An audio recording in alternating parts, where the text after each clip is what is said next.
in the spirit of just trying to dive right into the conversation, it is not necessarily about the playoff matchups. It is not necessarily about the bowl game matchups. No, the biggest topic in college football right now is about the teams, but really specifically the team that has opted not to participate in the postseason.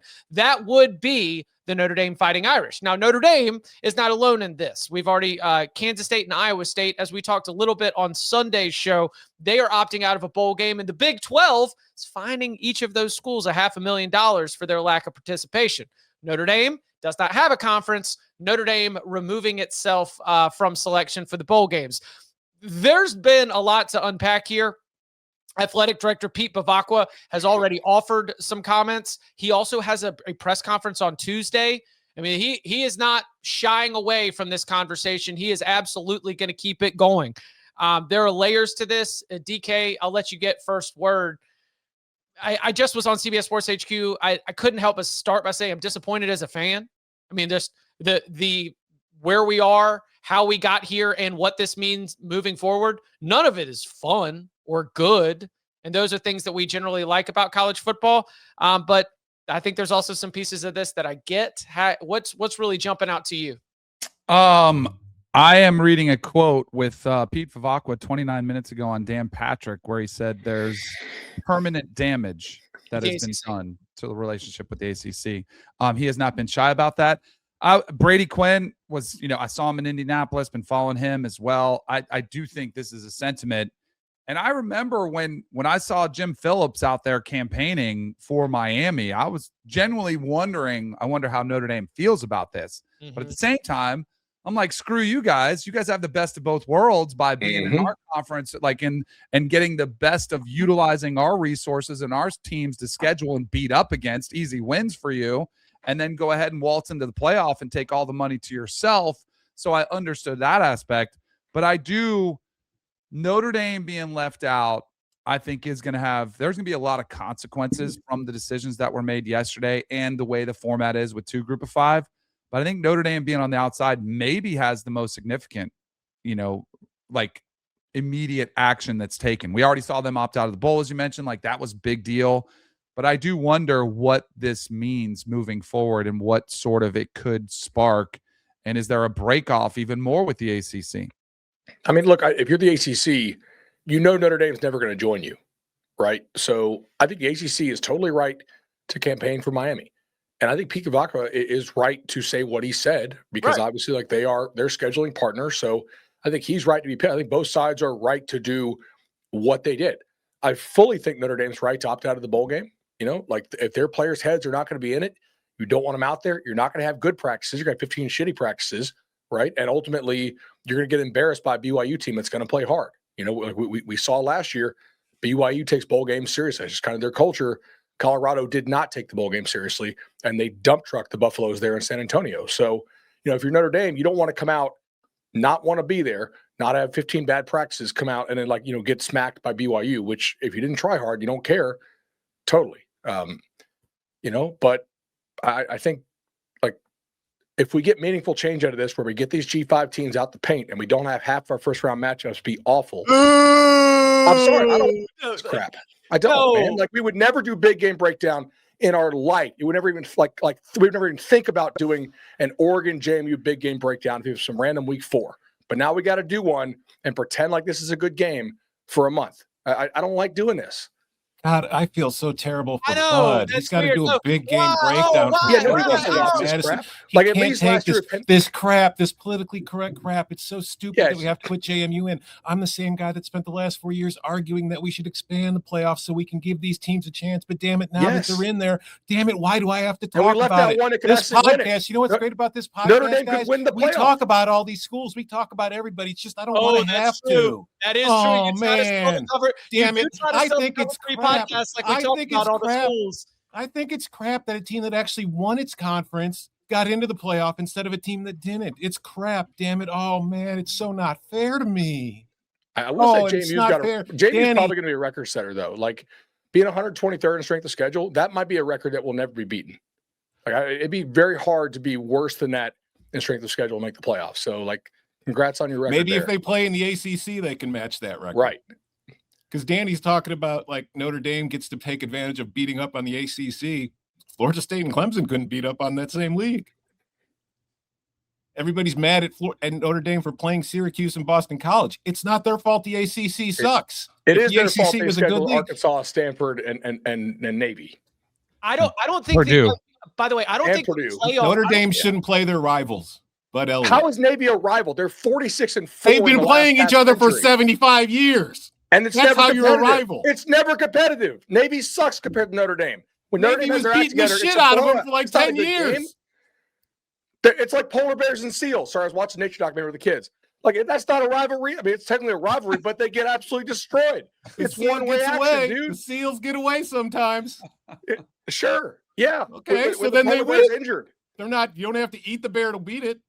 The impact for me is not playoff. I don't think we're going to change the playoff because of Notre Dame. I think the bowl season is what we're looking at. And that's where we're all trying to look at who did this. You expanded the playoff. The bowl games don't matter anymore.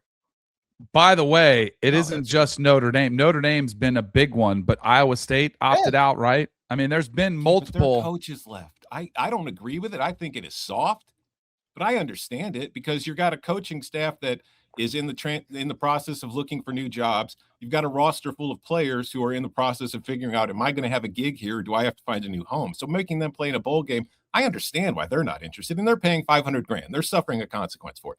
Notre Dame's taking its ball and going home. They're just crying and they're in their feelings and feeling bad about it.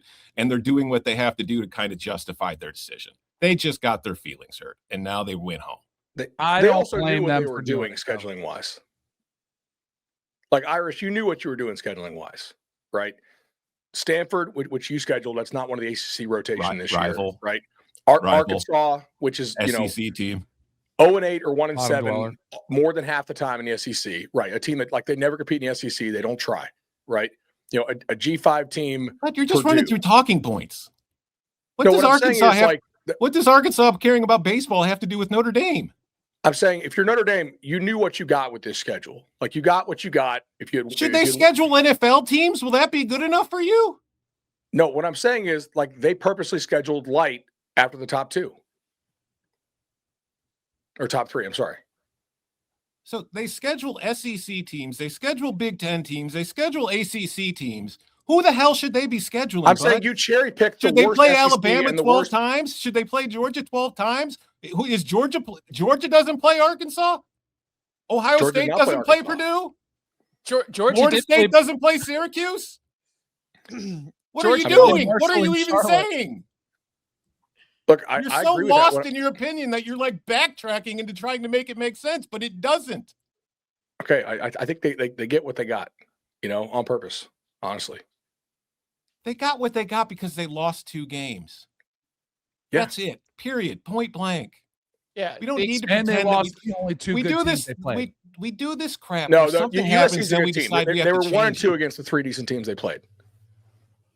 You Danny, we got to give them credit for USC. Like that is a good win. Mm-hmm.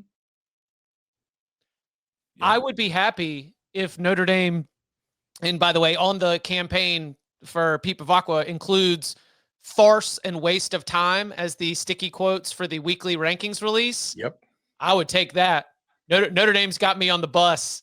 Hey, yeah. Let's keep firing it up. Let's keep talking about how the weekly rankings release, and even more than that, specifically asking the committee to put explanations behind their rankings.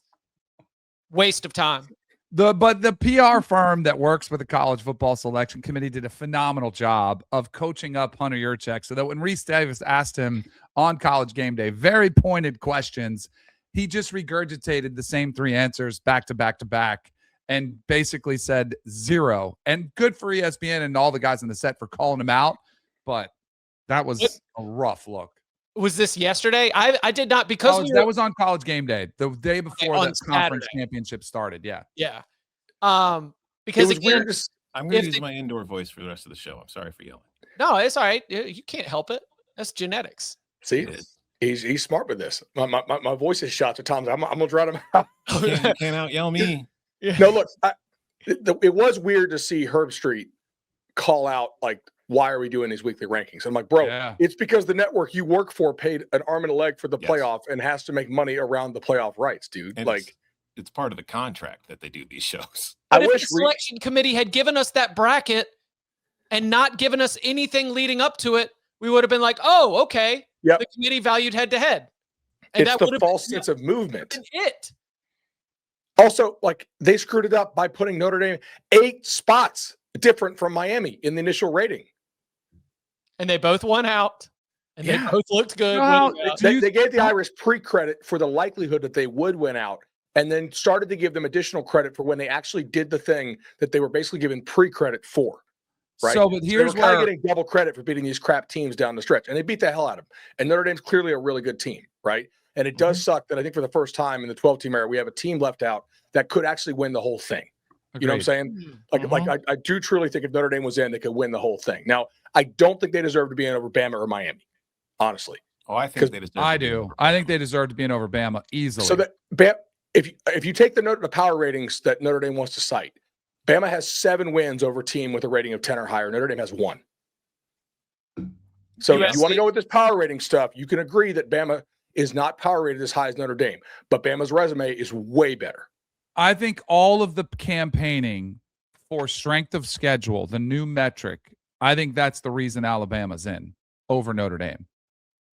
Their schedule was significantly harder because they had 2. Like, and if I'm Texas, I'm irritated as a 3-loss team because the reasoning for Texas was, well, you had a bad loss against Florida and you got blown out against Georgia. Like those were disqualifying. Alabama has a bad loss against Florida State, got blown out by Georgia, and it didn't matter at all. And again, some of the things you referenced with Texas, like overtime against Kentucky, like they were to the wire with Auburn, didn't even come up. Like I do think Alabama should have been left out. The thing I don't understand is how it looked like it was, because I feel like if you're the person explaining it away, the easy explanation would have been Miami, like all the things needed to happen. BYU, ugly loss, out. Like you're not treating them differently. It was then you're giving them the same treatment that you're giving to Alabama. Look, we needed to see how you're playing now. We know you've been limping down the stretch. Boy, you showed us something with a great performance against Georgia. They didn't do that. You could have said you are playing some of the worst football in the final month of the season, so you guys are done. And you could have referenced the losses to Florida State. They could have easily done that, kept Bama out. Then you still have 4 SEC teams in. Like, I don't think Greg's saying get mad, but you can't get that mad. I think that was the easiest explanation, the easiest path. And for whatever reason, they tried to go this direction. Did you see? Well, okay. Do we think that they're gonna kill this weekly ranking stuff? I don't know. No, they can't. It's in the contract. Do you think Pete Ravaka actually believed that these rankings week to week were real? I think we've been saying for 2 years that they don't mean a damn thing. Well, no. I think what's true is that the players in that meeting room saw that they were 10, saw that they didn't lose, and now all of a sudden they're out. I think that is true. That all the players on that Notre Dame roster are as much, if not more, than 2023 Florida State. Sitting there just like, what is this? I mean, if you're a coach out there, you need to be telling your team, guys, this is Love Island. This is Dancing with the Stars. This is just for entertainment. These rankings week to week are complete bullshit. They don't matter. Keep playing hard. We are not in, right? Which Notre Dame, to their credit, did keep playing hard, but like this is fantasy land up here. It's just for TV. It's all make believe until the final one, and then they're going to do whatever they want to do. Like, don't rely on this. But it's hard for them to see. Like they put out a bracket. Like they represent that they're like actual.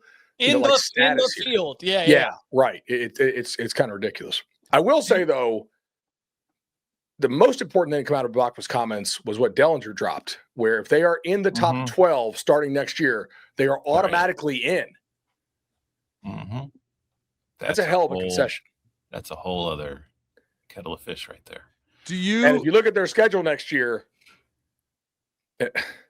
unless they get hit by an asteroid, they're going 11-1 or 12-0. I mean, dude, like they have purposely put like absolute garbage in that schedule next year. With CJ Carr back. Have you seen this schedule? Recruiting well, and yeah, okay. Pull up the Notre Dame 2026 schedule. I looked at it this morning to like try and calculate the likelihood that they would be top 12. Well, we know it because Florida State's not on it. News broken here by Bud Elliott on the Cover 3 podcast. During the Locks pod. All right, so Wisconsin, Rice, Michigan State, Purdue, North Carolina, Navy, Miami, okay, Boston College, SMU, which is in South Bend, Syracuse, Stanford, USC.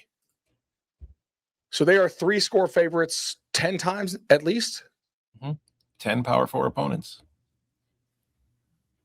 They do a great job of cherry picking the bottom of the Big Ten and the SEC. Man, that is brilliant. They don't pick their ACC rotation. The ACC does that. Well, they always put Stanford on there, and Stanford's historically crap. A rival. It's a rival. Right. This is genius by Notre Dame. We're rivals. Remember the South Park episode about student athletes? Bud, they've been playing forever, bud. Rivals, you say. Did they plan this? Did they plan this 75 years ago? USC's a rival too. USC's on the schedule for the same reason Stanford is. They're rivals. They've been playing forever. Right. Got to play them. With the USC is a good opponent. We don't want that one to go away. That's a good one. Right.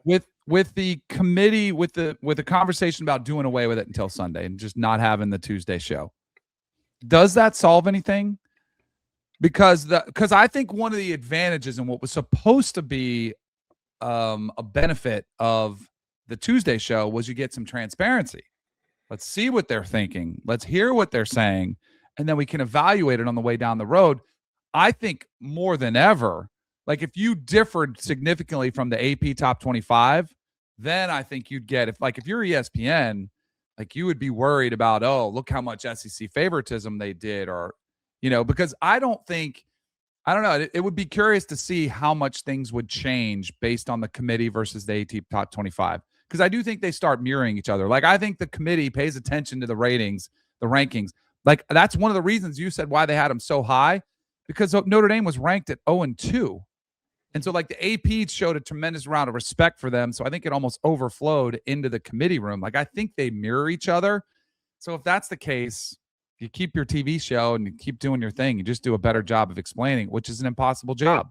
What if they did their own mock TV show every Tuesday with their experts? It would be like, I don't think it would do quite as good numbers because it's not official, but like Lenardi does bracketology for them or whatever, or, like Jerry Palm does bracketology for us on HQ, right? Like people still pay attention to that. That still gets aggregated. That still gets put out there onto social media. Like, I don't think you would build quite the expectation in like to Bavacqua's point about disappointing the roster. It would still do some numbers, I guess. I've done some thinking and I've come around. I actually agree with Bud now. On Notre Dame, part? it's I'm sick and tired of Notre Dame using their relationship with the ACC to their advantage. What they should do instead is sue the ACC and then force the ACC to give them more money than the rest of the teams in the league. Right. Because, it's the winning playbook. Because if Florida State was 10-2 right now, Bud would sit here be arguing about how they're taking advantage of the ACC by playing their rivals.